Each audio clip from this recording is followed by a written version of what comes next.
J'ai eu beaucoup de chance dans les rencontres, en général, dans ma vie.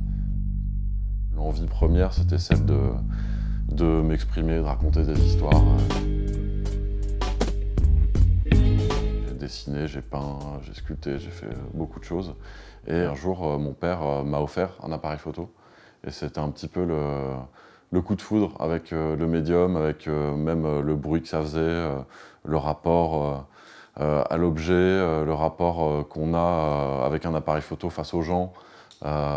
Tout ça, en fait, ça m'a séduit. J'ai trouvé que c'était une forme, un médium artistique assez efficace, on va dire. On peut faire des images rapidement, on peut avoir un rendu assez rapide avec la photo. Finalement, c'est juste un choix de médium, on va dire. Parce qu'à cette époque-là, je pense que l'envie première, c'était celle de sortir ce que j'avais dans la tête et dans les tripes, quoi. Donc j'ai passé le concours des Gobelins que j'ai eu. J'ai été très très vite attiré par le portrait.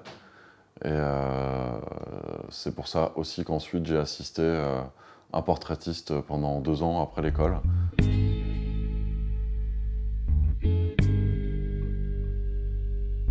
Moi, je fais de la photo où j'ai envie de m'exprimer de manière artistique, tout simplement pour comprendre, à mon avis, le monde dans lequel je vis. Voilà. Et la matière première de ce monde, c'est les gens. Donc, à chaque fois que je fais un portrait, j'apprends beaucoup sur les gens et sur moi-même. Et du coup, c'est ce qui m'excite le plus, c'est ce que j'ai envie de faire, c'est ce qui me fait réfléchir, c'est ce qui me fait évoluer.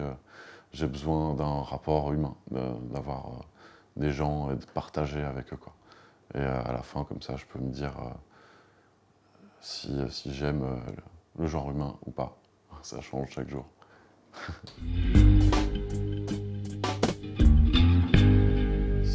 C'est 50-50. Si je fais une journée de photo, je fais une journée de retouche.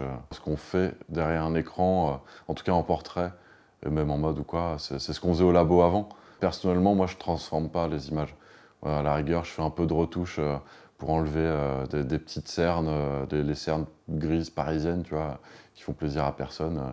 Un petit bouton, une chromie aussi, parce que je gère mes couleurs. C'est une signature pour les photographes aujourd'hui. Je suis arrivé à m'équiper en ISO naturellement parce que je me sens bien avec ce type de matériel, quoi, tout simplement. C'est aussi en allant dans des studios, en travaillant avec des retoucheurs que j'ai vu qui travaillent avec ce type d'écran. Ce que je trouve intéressant chez ISO, c'est que déjà la taille de leurs écrans, ça apporte un certain confort. Il y a un matériel qui est assez pointu, on va dire, que ce soit les logiciels de calibration, les sondes, que finalement aujourd'hui même j'utilise plus parce que celui que j'ai aujourd'hui se calibre automatiquement. Je trouve aussi l'objet assez classe. Et je trouve qu'en plus, les gens qui travaillent pour ISO font l'effort en fait, d'être assez proches des photographes, de les accompagner dans leur travail, de comprendre leurs contraintes, à la fois pour eux, de leur côté, avancer dans le bon sens. Mais nous, du coup, on est assez rassurés qu'on n'est pas face à des gens qui veulent juste nous vendre du matériel. On est accompagnés de manière, on va dire, pertinente et agréable aussi, quoi. Voilà.